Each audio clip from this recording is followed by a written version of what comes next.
జగన్ ప్రభుత్వ నిర్వాకంతో ఫీజుల బకాయిలు పేరుకుపోయాయి. పాత బకాయిలు అధికంగా ఉండడంతో ఫీజుల చెల్లింపు కొత్త ప్రభుత్వానికి భారంగా మారింది. ఉన్నత విద్యలో బకాయిలతో విద్యార్థులు, కళాశాలలకు ఇబ్బందులు తప్పట్లేదు. గత వైసీపీ ప్రభుత్వంలో 2023-24 విద్యా సంవత్సరానికి సంబంధించి 3 త్రైమాసికాల ఫీజులు చెల్లించలేదు. అప్పట్లో ఫీజు డబ్బులను తల్లుల బ్యాంకు ఖాతాల్లో వేసే విధానం ఉండడంతో కొన్ని కళాశాలలు విద్యార్థుల నుంచి ఫీజులు వసూలు చేసుకోగా కొందరు ప్రభుత్వం ఇచ్చాకే చెల్లిస్తామన్నారు. ఒక్కో త్రైమాసికానికి దాదాపు 700 కోట్ల చొప్పున పాత బకాయిలే 2100 కోట్లు ఉన్నాయి. వైసీపీ సర్కారు వసతి దీవెన డబ్బులు ఇవ్వలేదు. 2020-21 విద్యా సంవత్సరంతో పీజీ కోర్సులకు ప్రైవేట్లో ఫీజులను నిలిపివేసిన గత ప్రభుత్వం అప్పటి వరకు చెల్లించాల్సిన బకాయిలు ఇవ్వలేదు.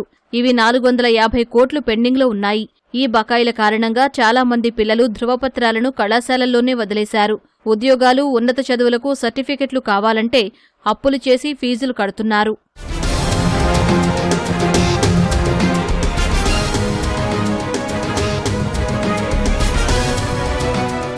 2024-25 విద్యా సంవత్సరం నుంచి ఫీజు రియంబర్స్మెంట్ డబ్బులను నేరుగా కళాశాలలకే చెల్లిస్తామని కూటమి ప్రభుత్వం ఉత్తర్వులు జారీ చేసింది.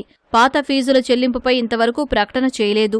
బకాయిలను కళాశాలలకు నేరుగా చెల్లిస్తుందా, లేదంటే పాత విధానంలోనే తల్లిదండ్రులకు ఇస్తుందా అనే దానిపై సందిగ్ధత నెలకొంది. డిగ్రీ, బీటెక్ మొదటి ఏడాది మినహా మిగతా అన్ని సంవత్సరాల విద్యార్థులకు సెమిస్టర్ పరీక్షలు ముగిశాయి. వీరికి జూన్, జూలై నెలల్లో తరగతులు ప్రారంభమైనందున 2 త్రైమాసికాల ఫీజులు చెల్లించాలని యాజమాన్యాలు కోరుతున్నాయి. ఒక్కో త్రైమాసికానికి 700 కోట్లు చొప్పున 1400 కోట్లు చెల్లించాలి. మొదటి ఏడాది విద్యార్థులకు అక్టోబర్లో తరగతులు ప్రారంభమయ్యాయి. వీరికి డిగ్రీలో కొన్ని విశ్వవిద్యాలయాలు మొదటి సెమిస్టర్ పరీక్షలు నిర్వహిస్తూ ఉండగా మరికొన్ని చోట్ల షెడ్యూల్ ఇచ్చాయి.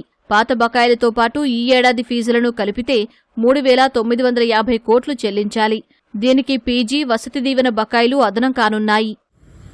నాది మల్లేశ్వరం. నేను జ్ఞానభారతి డిగ్రీ కాలేజీలో డిగ్రీ కంప్లీట్ చేశాను. కానీ ఈ గవర్నమెంట్లో ఫీజు రీయింబర్స్మెంట్ ఒక సంవత్సరం పడలేదు. సర్టిఫికేట్స్ కోసం కాలేజీకి వెళ్తుంటే మినిమం అమౌంట్ పే చేసేంతవరకు సర్టిఫికేట్స్ ఇవ్వమని చెప్పి ప్రిన్సిపల్ మేడం గారు చెప్పారు. ఆ పాత గవర్నమెంట్లో ఒక సంవత్సరంలో ఫీజు రీయింబర్స్మెంట్ పడలేదు. కాబట్టి ఈ సంవత్సరం అయినా ఆ అమౌంట్ గవర్నమెంట్ అందించాలని చెప్పి కోరుకుంటున్నాను. నాది డిగ్రీ కంప్లీట్ అయిపోయింది. పోయిన వైసీపీ ప్రభుత్వం తెచ్చిన విద్యా దీవెన నాకు అందలేదు. కావున కాలేజీకి వెళ్ళి సర్టిఫికేట్ల కోసం వెళ్తే కాలేజ్ యాజమాన్యం మొత్తం ఫీజు చెల్లించి సర్టిఫికేట్లు తీసుకెళ్లమన్నారు. ఇప్పుడున్న ఎన్డీఏ కూటమి ఏ విద్యార్థికి అయితే డబ్బులు అందలేదో వాళ్ళందరికీ డబ్బులు వేసి అందరి విద్యార్థులకి న్యాయం చేయాలని కోరుకుంటున్నాం.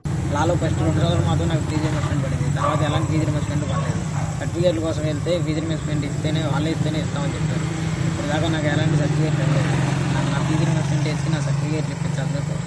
రాష్ట్రంలో గతంలో ఏవైతే వైఎస్ఆర్సీపీ ప్రభుత్వం విద్యార్థులకి తీరని దూరంగా వాళ్ళకి లోటు తీసింది. కాబట్టి ఇప్పుడు ప్రస్తుతం అధికారంలో ఉన్నటువంటి ఎన్డీఏ కూటమి ప్రభుత్వం ఈ విద్యార్థుల యొక్క సమస్యను ఆలోచన చేసి ఒకసారి చర్చించి విద్యార్థులందరూ కూడా ఈ ఫీజు రీయింబర్స్మెంట్ ని వెంటనే విడుదల చేయాలని చెప్పి కూడా, ఎందుకంటే వారందరూ కూడా ఉన్నత కోర్సుల్ని చదివినటువంటి వారు ఉన్నత స్థాయికి ఎదగాలన్నా, వాళ్ళ యొక్క లక్ష్యాన్ని చేరుకోవాలన్నా కూడా వాళ్ళకి సర్టిఫికేట్లు ముఖ్యంగా కావాలి. కాబట్టి ఒకసారి ఎన్డీఏ కూటమి ప్రభుత్వం ఆలోచన చేసి వారికి వెంటనే అందించే పద్ధతిలో ఆలోచన చేయాలని చెప్పి కూడా విద్యార్థుల పక్షాన ఏఐఎస్ఎఫ్గా మేము కోరుతున్నాం.